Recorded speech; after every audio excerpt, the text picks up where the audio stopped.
আমাকে পঞ্চগড় 1 আসনে আমাদের 11 দলীয় যে জোট, এই জোটের পক্ষ থেকে এখানে প্রার্থী হিসেবে মনোনীত করা হয়েছে। একটা বিষয় গতকালকে আমার চোখে পড়েছে সোশ্যাল মিডিয়ায়, প্রথমে এটা ডেইলি স্টারের মাধ্যমে এসেছিল, যেটা হচ্ছে তারা দেখিয়েছে যে আমার যে আয়কর রিটার্ন, এটার সাথে আমাদের যে হলফনামা, এটাতে হচ্ছে তথ্যের গরমিলের কথা বলেছিল। আপনারা সবাই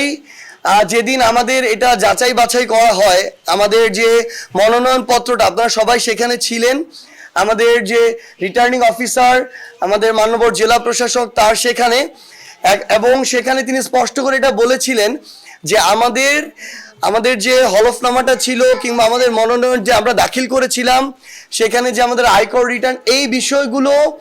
সবগুলো মেজর যে বিষয়গুলো ছিল সবগুলো ঠিক ছিল, বিধায় তিনি আমার ওই মনোনয়ন পত্রটিকে বৈধ ঘোষণা করেছিলেন। পাশাপাশি তিনি সেখানে সবার সামনেই, যেখানে অন্যান্য রাজনৈতিক দলের প্রার্থীরা ছিল, মিডিয়া ছিল, উল্লেখ করেছিলেন যে একটি তথ্যের ক্ষেত্রে, যেই তথ্যটি হচ্ছে আয়কর রিটার্নে দেখানো আয়ের পরিমাণ, এই তথ্যটির ক্ষেত্রে আমরা সেখানে একটা মিস্টেক করেছি, যেটা আমরা পরবর্তীতে বলেছি যে আমাদের যিনি অ্যাডভোকেট এই টাইপটি করেছিলেন তার একটা টাইপিং মিস্টেক ছিল। সেখানে যেহেতু তিনি আয়কর রিটার্নের যে ফাইল, সেখান থেকে তথ্যগুলো দেখে হলফনামায় তুলতে হয়েছিল, সকল তথ্যের মধ্যে এই একটা জায়গা তার একটা অনিচ্ছাকৃত ভুল ছিল, যেখানে তার 9 লক্ষ টাকা লেখার কথা ছিল, সেখানে তিনি 28 লক্ষ টাকা লিখেছিলেন। এই অনিচ্ছাকৃত ভুলটাও কিন্তু সেদিন আমাদের জেলা প্রশাসক মহোদয় সেখানে উল্লেখ করেছিলেন, এবং সেটা আমাদেরকে সংশোধন করে একটা সাপ্লিমেন্টারি আমাদেরকে নতুন করে আরেকটা ওই পাতাটা কিংবা হলফনামাটা আবার দিতে বলেছিলেন, যেটা পরবর্তীতে আমরা আবার নতুন করে আজকে আমাদের যে সাপ্লিমেন্টারি যে হলফনামা, ওই পাতাটার যে একটা অনিচ্ছাকৃত ভুল ছিল, যেখানে থাকার কথা ছিল 9 লক্ষ টাকা, সেখানে 28 লক্ষ টাকা লেখা ছিল, সেটা আমরা দিয়েছি। এবং এটা কিন্তু আইনগতভাবেই করা যায়, সেদিনই সবার সামনে বলা হয়েছিল, এবং আমরা সেই প্রক্রিয়া অনুসরণ করেই সেটা করেছি। কিন্তু অত্যন্ত দুঃখজনকভাবে এটা আসলে বলতে হয়, ডেইলি স্টার থেকে শুরু করে বিভিন্ন মিডিয়া আমরা যেটা দেখলাম, যে যারা এই আইনের বিষয়, এই বিষয়গুলোতে যাদের অভিজ্ঞতা রয়েছে কিংবা আমাদের যে নির্বাচন কমিশনের সাথে যারা সম্পৃক্ত রয়েছেন, তাদের থেকে আমাদের মনে হয়েছে যে এই বিষয়গুলো ঠিক মতো জিজ্ঞাসা না করেই এমনভাবে ফ্রেমিং করা হয়েছে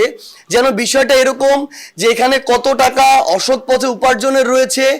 আমাদের এখানে কত টাকা দেখিয়েছি, এটার মনে আমরা হিসাব মিলাতে পারিনি। তো এটার মধ্য দিয়ে ফ্রেমিংটা এমন হয়েছে যে এখানে সম্ভবত একটা দুর্নীতি কিংবা এই ধরনের অনৈতিকভাবে আর্থিক উপার্জন, এই ধরনের একটা চিত্র জনগণের সামনে তুলে ধরা হয়েছে, যেটা আসলে আমার জায়গা থেকে মনে হয়েছে যে উদ্দেশ্য প্রণোদিতভাবে এটা একজন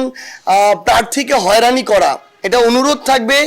যে মিডিয়া যখন তাদের জায়গা থেকে এই ফ্রেমিংগুলো করবে, তারা যদি আইনগত বিষয়টার ব্যাখ্যাটার সাথে উল্লেখ করত, তাহলে কিন্তু এই বিষয়টা ওইখানে যেত না। কারণ একদম আইনগতভাবে এটা আছে, আমরা যদি কখনো এরকম কোনো তথ্য, যেই তথ্যগুলো আবার সাপ্লিমেন্টারি দেওয়া যায়, সেটা ভুল করি অনিচ্ছাকৃতভাবে, সেটা আমরা সাপ্লিমেন্টারি দিতে পারবো, একদম আইনগতভাবে দেওয়া আছে। এবং সেটা সেদিন সবার সামনে উল্লেখ করা হয়েছে, কোনো প্রার্থী কিন্তু সেখানে দ্বিমত জানায়নি, আমরা দিয়েছি এবং এটা সুন্দরভাবে গৃহীত হয়েছে। সো এই জায়গাটি আমি একদম স্পষ্ট করছি, হলফনামায়